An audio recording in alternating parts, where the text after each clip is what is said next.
You can check on the status of your curriculum assignments by logging into OneSource Me Learning.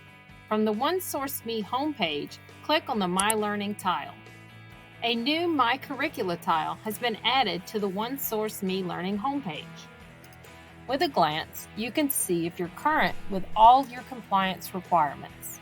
If the circle in the tile is green, you are currently considered in compliance, but may have courses coming due soon.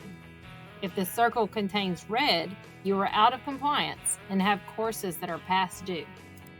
Click the circle in the My Curricula tile to see a list of all curricula that are assigned to you. The third column, Next Action Date, will show you when the next item in that curriculum is due. Note, any items due more than 90 days in the future will not show up in your Learning Assignments course list.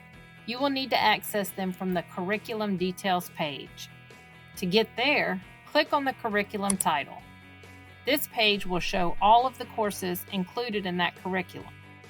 You can view the due dates of any courses that you have yet to complete, and you can sort by the due date. You can also see courses you will need to retrain on in the future. You can start courses that are due more than 90 days out by clicking the Start Course button. Please note that as new courses are added to your curricula or retraining requirements change, your status and details page will change to reflect the most recent information. For support with any questions on curricula, open a service desk ticket by sending an email to servicedesk@houstonisd.org.